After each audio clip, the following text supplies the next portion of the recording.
Tell us what you think. In person, over the phone, online. Watch and hear yourself on TV. You tell us, we air it. This is The Local Live.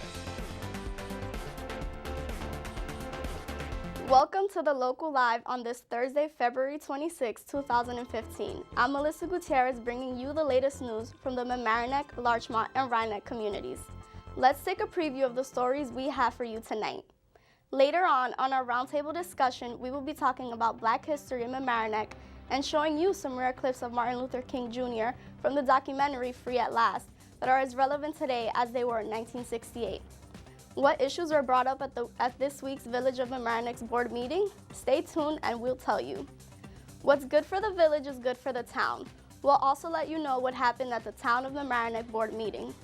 Attention parents, a local day camp's fee are going up and it could affect your family. On our community segment, we have an interview with Mamaroneck High School Youth Counselor Keith Yiser and on Black history in Mamaroneck. Stay tuned. And let's find a forever home to Nina, our pet of the week.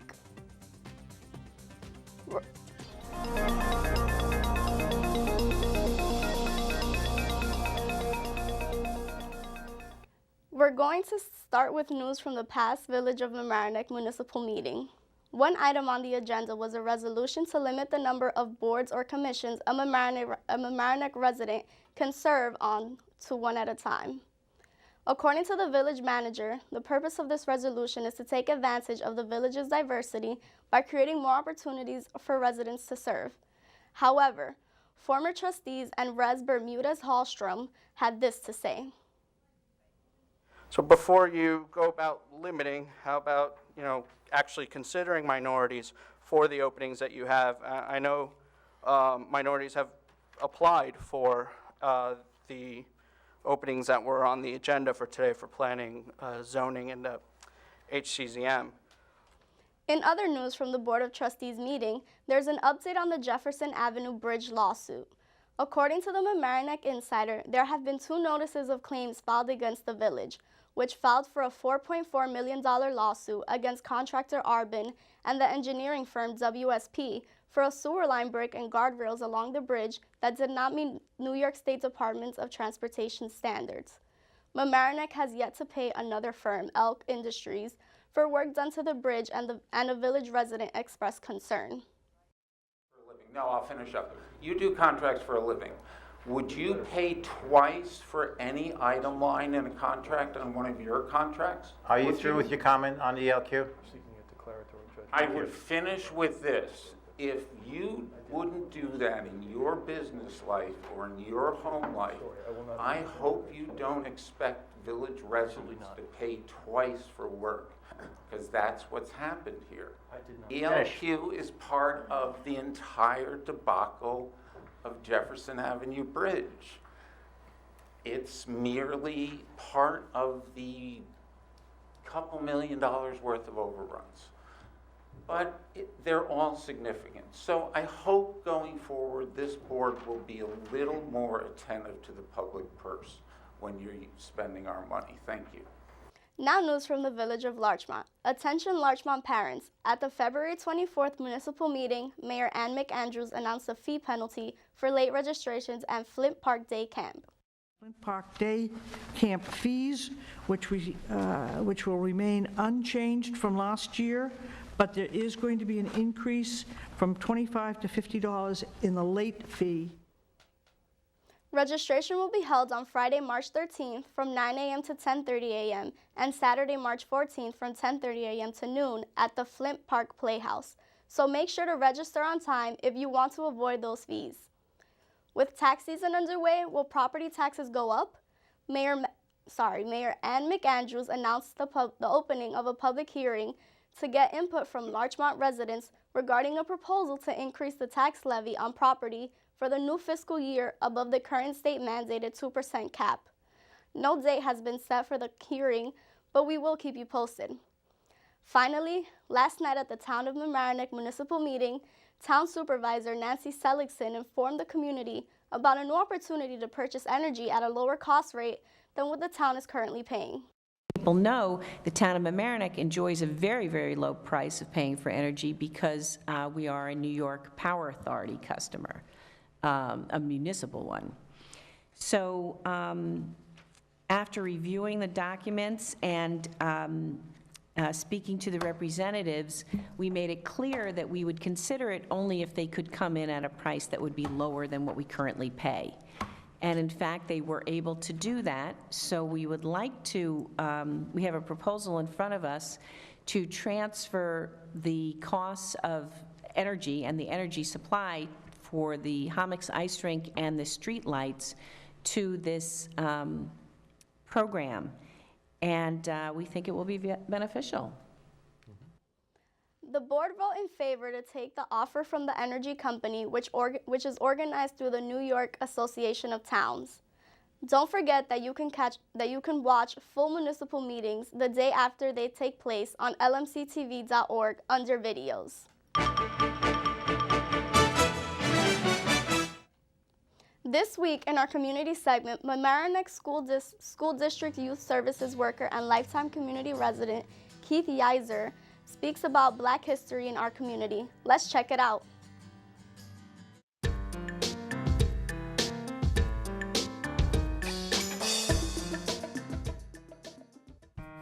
Yiser is a lifelong Mamaroneck resident and youth service worker at the Mamaroneck High School. Not only a counselor, but a community activist, his views on equality and expression go a long way. He has been with the district for 30 years and opened his door to us to share his story. Every month, every day is Black history, and I think that we should celebrate it in that. You know, it just seems like just from February 1st to February 28th, all of a sudden there's this concerted effort to recognize the accomplishments or the achievements of Blacks in our society. But I think it's every day, 365 days a year. And if it's included, and you know, not just Black accomplishment, white accomplishment, brown accomplishment, yellow accomplishment, red accomplishment, you know, we are. And when we related to Dr. King, that was his strongest message, that it was human accomplishments and human rights. So, you know, should there be a Black History Month? Yes. But should it be just solely Black History Month? It should be celebrated 365 days of the year. Yiser's passion for mentoring youth is not only gratifying to him, but very informative to others. Children are children, and as I advocate for children, I just like to bring out their strengths. And, you know, sometimes like there's like hopelessness and despair, because we are in a society that, you know, we were told at one time the squeaky wheel gets all the oil. But, you know, there's a silent, I guess, voice that need to be heard, and that's what we do. And I'm going to say it plurally, because as a high school, that's what we do, encourage all the students to have somewhat of a voice, to be really self-assured, to bring out all of their strengths, and so that they can be productive in society.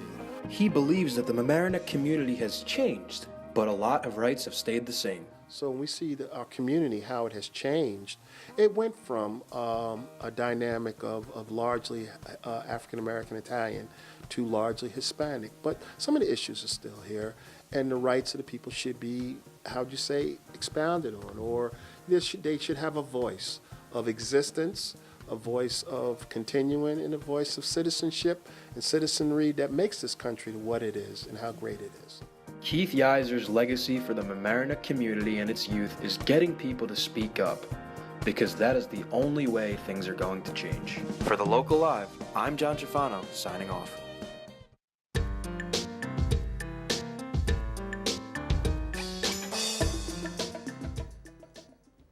Stay tuned. After the commercial break, we have a treat. An exciting roundtable of community activists, including a filmmaker who documented Martin Luther King Jr., will discuss Black history in our community and the country. Stay tuned.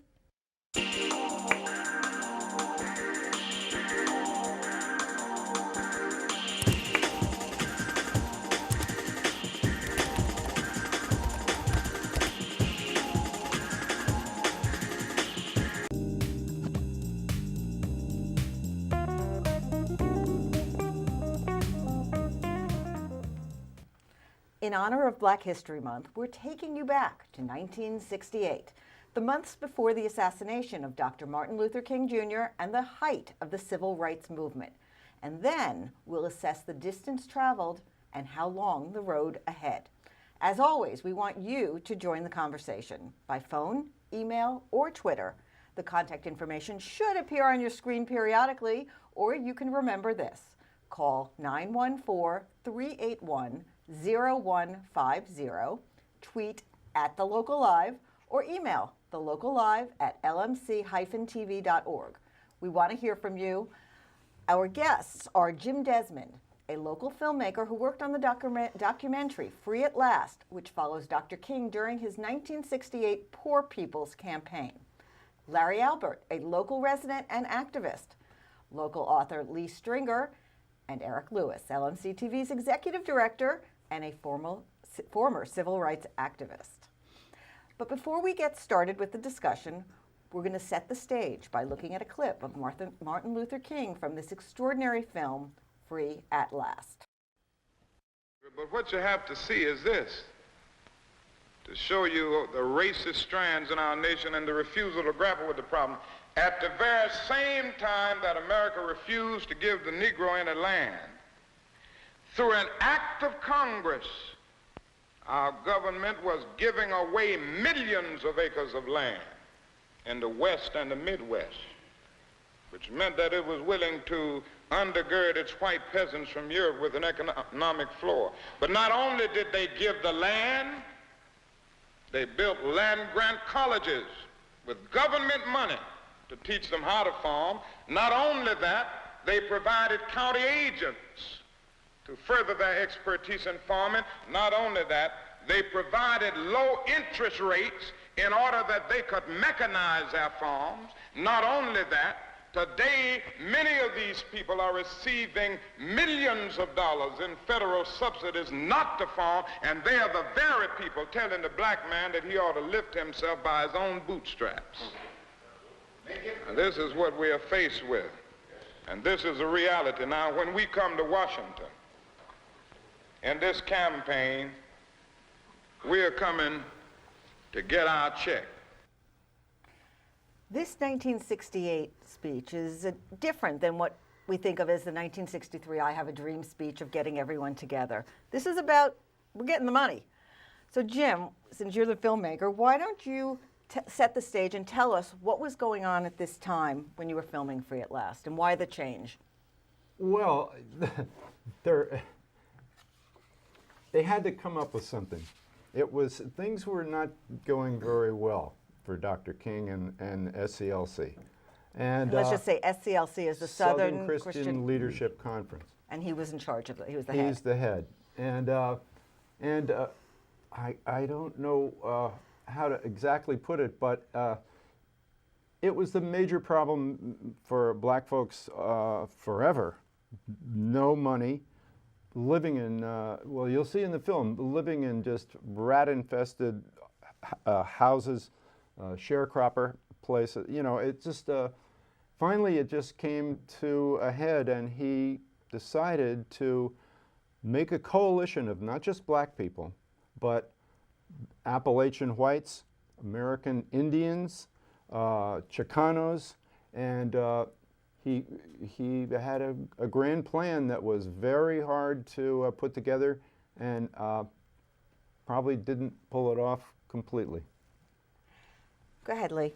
Yeah, you know, I noticed that too, and I think your film really shows the arc. I think Martin Luther King began, he was a preacher, as a moral voice. It wasn't that racism is bad just because it hurts black people. It's a bad thing for humans to do. And he said that in a way that resounded. But then I think remember, you're in a movement, and a movement needs to move. And I think what happens is, after he articulated the moral dilemma that the United States was in at that time, it was, okay, now what happens? Well, the next thing was to petition government. Well, governments are not moral entities. They dispense resources. And I think when you got to that point of the movement, that's the only thing you could get from the government is, now let's talk about money. I want this checked. Because governments don't dispense morality. So I think it's morality meeting the real world. Well, he also, in the film, and some of us know, he butted heads a lot with the president at the time, Lyndon Johnson, who is, at the time, I believe, waging his own war on poverty. Yes, definitely. Wouldn't you think those would have dovetailed as opposed to conflicting? They did. Yeah. Which, But a they lot did of- dovetail? Yes, they did, and a lot of people don't know that. And Dr. King and Mr. Johnson, I think, had a very interesting relationship. Don't forget, he passed the civil rights laws before anything, Lyndon Johnson, voting rights. And so there was, I think, a friendly collusion with a cover story that was going on between them. And he couldn't do it. I mean, in the film Selma, there's a scene where Johnson says, "Listen, I've got a lot of problems, and you've only got one, and I can't do it when you want to do it." But King knew that, and so did Johnson. So they passed all the civil rights laws that they wanted, but they did it sequentially so it worked for both of them, I think. And also, choosing the voting rights first was a very pragmatic and self-serving thing, because more black people can vote, you've given them the vote, That's right. you get their vote. So it wasn't all largesse, and Lyndon Johnson was a serious horse trader. Oh, boy. And he was a person who could make Congress do what he wanted. Well, So- let's just take this out of Washington for a moment and bring it back to Mamaroneck. All three of you gentlemen, not you, Eric, grew up here. So, Larry, let me ask you. I didn't grow up here. You didn't, I'm sorry. You two grew up here. Larry, what was it like here during this time? Okay, now again, it's 68, so this is the turbulent 60s, a lot of student activism, a lot of student unrest. Now, Was it about money, as we saw in that speech? economics has always played a part in that, but it's living conditions, just equality for whatever venue you're in. Now, at that time in 1968, as far as young people were concerned, Dr. King, Roy Wilkins of NAACP, Whitney Young of the Urban League were the leaders. They were the moderate leaders. They were our parents' leaders. Okay, those of us who were young at that time, we were more and more following Stokely Carmichael, H. Rap Brown of SNCC, Student Nonviolent Coordinating Committee, Huey Newton of the Panthers. So you weren't as committed to the nonviolent movement or the we- younger generation. We had shifted more to a more radical approach, more of a Malcolm X approach, where we weren't so much into turning the other cheek. If that happens, we would turn yours. and more radical, more militant speakers, people who were speaking out in the movement. That's where our attitude was. For instance, like in '63, when Dr. King gave his speech, we as a people were colored or Negro. By '68, we were black, Afro-American. We had gone through a whole mind transformation. So these are some of the things that were going on at that time. Go ahead, Eric. Yeah, that's good. I can speak to, I was there in '66. And, There meaning? in 1966, No. meaning in the South. Okay.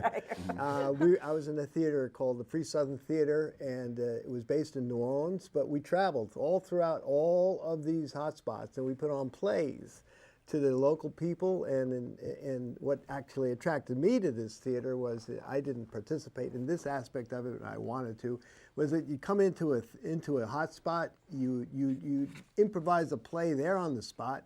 The theater people would play the bad guys. The community people play themselves, and they created drama right there, and it kind of helped to energize the movement. But I was in Hattiesburg, Mississippi, Jonesboro, Louisiana, Bogalusa, Louisiana, where I could mention things later. But what struck me here was I was outside of Tuskegee, Alabama, and we were putting on a play in a field. And the play was being put on, it was called Roots, about African American background and how people got to where they were. And the people that were the audience were sharecroppers who had been evicted from their land. and they were so poor. I mean, so poor. They had, you know, I would get letters and you know, when I came back north after I was there for a year and a half, and people asking me for money because they were starving. You know. Well, let me ask you. Oh yeah, okay. What I want to know is getting back to, because this, as you said, was the poor people's movement, and he was trying to get more than just black poor. Is that what you saw? That's what I saw. Just black or a mixture? No, well, it was a mixture, but what was going on at the time, and you were alluding to it, was Stokely Carmichael was in Lowndes County. Where was that? In Alabama, Georgia? Bloody Lowndes, it was called. Yeah, that's where he started what we called the Black Panther Party, and that became a nationwide phenomenon. But at the time, it was a power movement to take. It was a county that was a majority black, and they wanted to take over the county, you know, electorally, and they were succeeding. And there was also a concept of the Black Belt, which was all these areas in the South that were majority black, that were basically after the Civil War promised 40 acres and a mule, kind of what King was alluding to, and never given that. Right. And so this consciousness was what's driving everybody forward. It was a question of, yeah, and I remember at the time, you know, when I left the Free Southern Theater, the call was, well, whites, you organize whites, blacks, you organize blacks, Puerto Ricans, you organize Puerto Ricans, and we would go out and organize the constituencies. But yeah, It was that way. it was that way. It was a point in time, and it was very, very exciting and very, very confrontational. Yeah. Go ahead, Lee. For my part, going to it in the 60s, I was more towards Martin Luther King. But for strange reasons, because when I first heard him, and you got to remember, back then, if you looked at the world through the porthole of a TV set, there weren't any black people in it. There were maybe one or two marginal, nobody at the center. And all of a sudden, here was this man at the center, Martin Luther King, and the way he could articulate these concepts, like the content of our character, not the color of our skin. I just loved the way he spoke, and he inspired and gave hope. And I have to say that Stokely Carmichael and all who came after him don't exist without him first. So I hate when people separate the two. Well, what I was saying was that Stokely was kind of a focal point for the younger generation at the time. Especially in the North, too. Exactly. That's what I was saying. Yes, he was. He was. The next generation.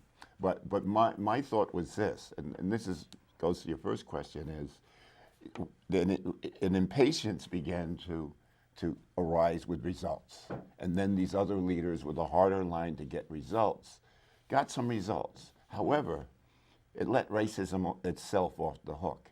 It said, well, all right, we'll put out a few jobs, we'll put some money out in Congress, we'll make a few laws, but I can still go around hating a person because of the color of their skin. So my whole, I mean, you needed the other arm, but once it became about cutting a little piece of the pie off, then racism itself was let off the hook. And that's why racism continues to percolate to this day.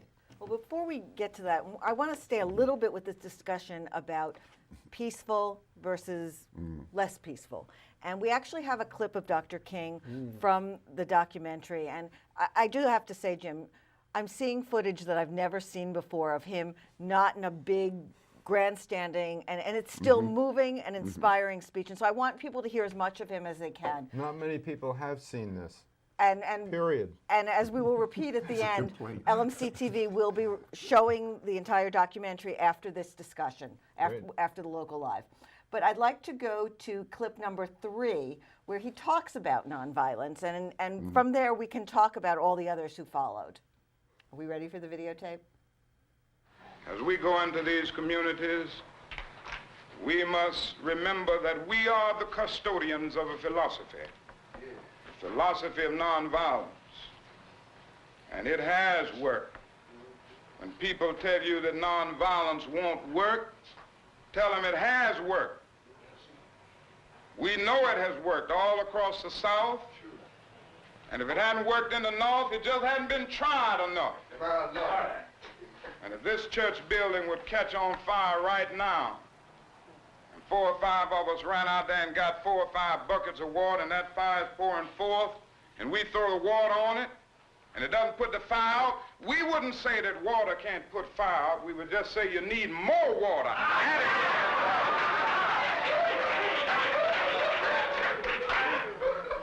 Now, I know nonviolence will work. I know it will work. It works in personal relationships. It works in marriage. It works with children. And it works with Bull Connors. Yes, and it works with Jim Clark. Yes. And it can work in Washington. Yes. Yes. And I'm convinced that we can go in the city of Washington and do something and make some changes. And when we leave, they will have to say, these are they that turned this nation upside down in order to get it right side up. That's a great quote. Larry, had your contemporaries heard that speech, and maybe you've heard had heard versions of it at the time, yeah. Do you think that would have moved them, you know, away from the Panthers at the time? Not at the time. Not at the time. Not at the time. Not the way the mindset of the young blacks in America was at that time. Was it different North versus South? I went to school in the South. So when I got there, it was pretty much the same. Attitude-wise, as far as young people are concerned, college students are concerned. Again, Dr. King and Roy Wilkins, they were very, very well respected. But even like today, young people aren't following people in office right now. They're following the young leaders, the rappers, whoever. At that time, young people, whoever their leaders are, okay? But they're not listening to the older guard. And the same thing was true then. Again, Dr. King had the utmost respect, but we as young people were more inclined to the more militant speakers. But I'm going to challenge you on that, because I understand you were involved in a protest of your own back in the day. Why don't you tell us about that? Okay, it's 1968, and there are no black volunteer firemen in Mamaroneck. And a gentleman in this community, very well respected and liked gentleman named Dave Vaughn, wanted to be a fireman, among other people. And we had an organization called the Afro-American Student Council. And it was based in the Cap Center, and it was modeled after SNCC, you know, a more radical approach, but still nonviolent. So we planned a protest to support Dave, and it was protests during the Fireman's Parade to get Dave Vaughn in particular, but black firemen in Mamaroneck. And we did it on the day parade at the reviewing stand, totally nonviolent. And that was my point. Yes, it could only go that way. All right. Again, Mamaroneck wasn't Selma. Even if it was, it was still the nonviolent approach. So and it was successful. The march was successful, and several years later, Dave Vaughn became the first black volunteer fireman in Mamaroneck. And ultimately rose to be chief. The chief, yeah, right. Was there any violence? You know, were you confronted by people? No. No. No, not at all. Okay, so that's why I was challenging, because I know that this was not. No, people were a little surprised. You know, I remember the chief, the fire chief, who was opening parade. He was a little taken aback by it, but nobody confronted us, and people, you know, responded. Dave was the perfect person to choose anyway. Yeah, he's just one of the great folks in town, I tell you. Okay, well, we're going to turn to economics, and actually, I'm sorry, I want to show another clip where Dr. King talks about economics, and this would be clip number 2 for our control room. It's a fairly short one, but we're going to jump from there into economic issues of today. We can go to the videotape. The other thing I want you to understand is this, that it didn't cost the nation 1 penny to integrate lunch counters. Well, it didn't cost the nation 1 penny to guarantee the right to vote. But now we are dealing with issues that cannot be solved without the nation spending billions of dollars and undergoing a radical redistribution of economic power. Yeah. Therefore, we must see that it is much easier to integrate a lunch counter than it is to eradicate slums. Yes, sir. It is easier to guarantee the right to vote than it is to guarantee an annual income or to create jobs. We've got to see that this is a different era. Okay. This sounds very familiar to me, except it sounds 2014. 15. 15. Well, it was 14. 14, yeah. What do you think? I'm thinking Occupy Wall Street in some of that. Yeah. We showed this yesterday at the University of Bridgeport, and somebody asked all the audience, which is a lot of students, so what has changed? And my answer was nothing. And everybody pretty much agreed that nothing had changed. Everybody's still poor who's a poor person, and things haven't changed at all. And that's the real crux of the problem that he says in that clip, which is it's going to cost billions of dollars to change this thing. And that's one of the stumbling blocks in the Poor People's Campaign. It was money to even have the campaign. Do you think things have changed in this community? Economically? Well, the community has changed. Again, How do you think the community's changed? Well, the dynamics have changed. Once it was black and Italian, now it's Hispanic, more so than ever.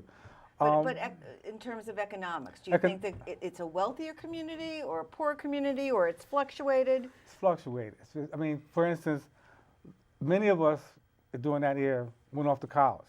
First in our families ever to do that. Some came back, some didn't. But if you look at the community now, they're up. I mean, you could say that there's improvement. That some people have moved on, but there's still a lot of the same problems now, as he stated.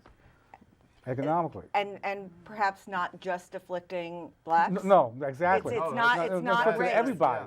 Yeah. Afflicting everybody now. Well, absolutely. I think what impacts this town and everything else is this direction that the money within the country is going. It's going more and more to the top and less for the middle to spread around. And the people who are last in are the first out again. Right. And so if it was just 50 years ago or so that African Americans and then Hispanics are the last in the room, when the squeeze comes on, we're the first out and we're right back where we started. However, having said that, the numbers are slightly different. I mean, you can still be on the poverty level as established now and possibly eat 3 times a day. Back then, if you were in the poverty level, you prayed that you were going to eat twice a day. And shoes, you bought them once every 3 or 4 years. You passed down clothes. So the better is both things moving up, which leaves you in a relatively same position, but the numbers increase. Does that make any sense? I understand what you mean. Yeah. How about racism itself? Where do you think we are now as compared to 1968?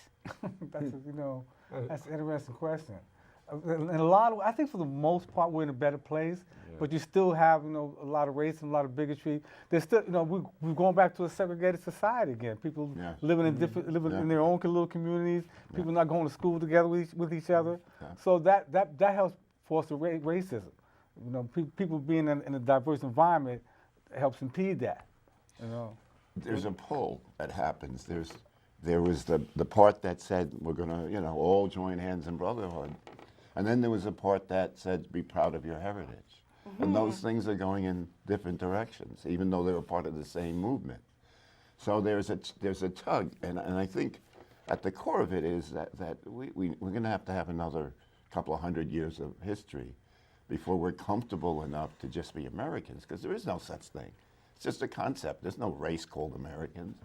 So I think America itself needs couple of 100 years of history before we'll be able to really be comfortable with each other. Do you think having a black president has helped, hurt, or had no effect on racial relations in the country? That's a hell of a question. I mean, it had to be better for him to get elected.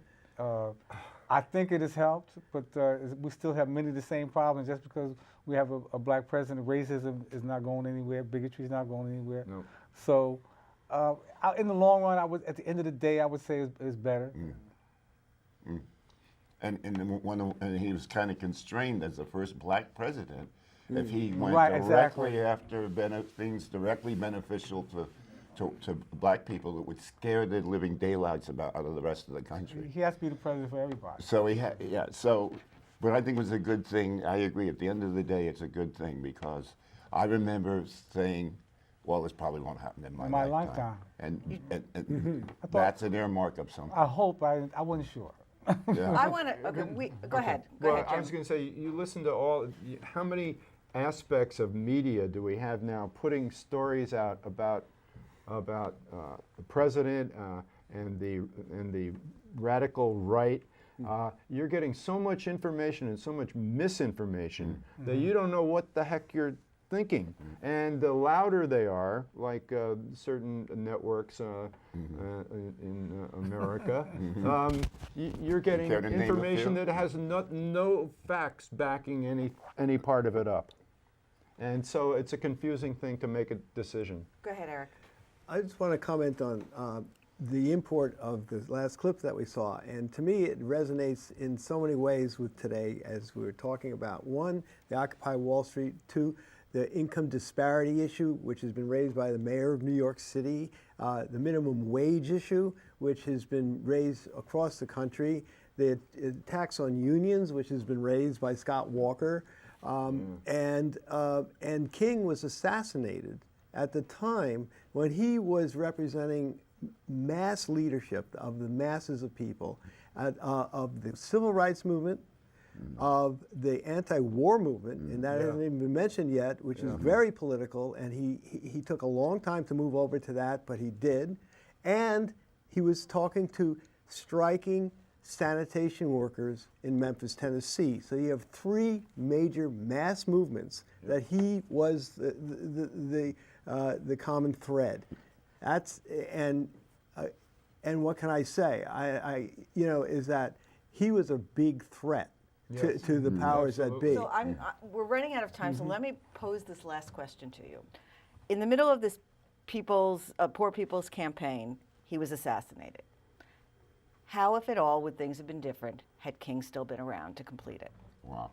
No, a question that can't be answered. Can't be I mean, really, you can't answer Really that. can't be. I mean, it ended up a gigantic disaster in Washington. They had the worst weather in the last Well, he century. wasn't responsible for that. No, but I mean, they had a terrible old teepees made out of plywood that's bent and went crazy. We were supposed to stay with them for to the end of that campaign. And we just you'll see in the film, it just goes, that's just the ends. end. Right. But we were supposed to go for another year, however long they were going to pay for it. Ford Foundation and PBS were going to pay for it. Go ahead, Lee. In another way, in a strange way, his assassination may have actually added a little momentum because people felt guilty. I mean, here was somebody who nonviolent who just murdered, and white America and America in general. That was a hard thing to swallow down in the idealism of the 60s. And I think that out of a certain guilt, certain more things were forthcoming that might have taken longer. That's not an argument for his death. It's just an observation of. I mean, but there was Malcolm and there was Bobby Kennedy, and I mean, there was a whole bunch of guns. Well, that's the thing, though. Right. They were waiting in the wings, and so they were also frightened. Right. Because now that Martin is gone, who's going to hold back these? Yeah. We could continue this discussion, but we are out of time. And I want to thank our guest, Jim Desmond. I'm having a bad, I'm sorry. That's okay. Larry I can tell you Albert. who he is. Larry Albert, Lee Stringer, Eric Lewis. The documentary, Free at Last, will be airing after this news show and through the weekend and on demand on LMC TV's website. Check lmctv.org for the schedule and the video link. You'll see King in action, personal and up close, not on the big stage. It's more intimate, and you'll hear these lesser-known speeches where the words will really speak to you. I'm Maura Carlin. We'll be back in a moment. Stay tuned.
Our pet of the week is Nina. She is an adorable girl. She is very playful and sweet and is waiting for a family to call her own. She's a small Conhoon mix at only 42 pounds and has the softest coat and fluffy tail. She is great with all dogs and loves kids, is very affectionate, and still acts like a puppy. She is spayed, up to date on shots, housebroken, and crate trained.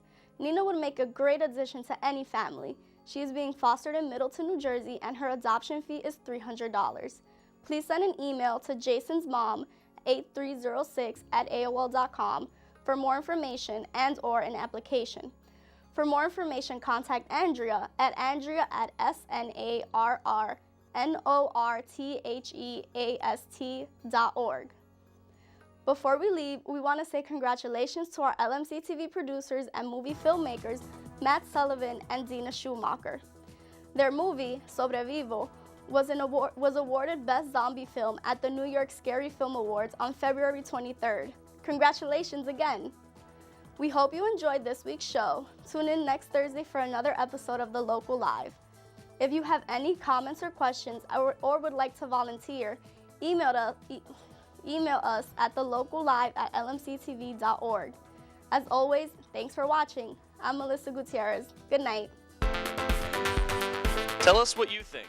In person, over the phone, online. Watch and hear yourself on TV. You tell us, we air it. This is The Local Live.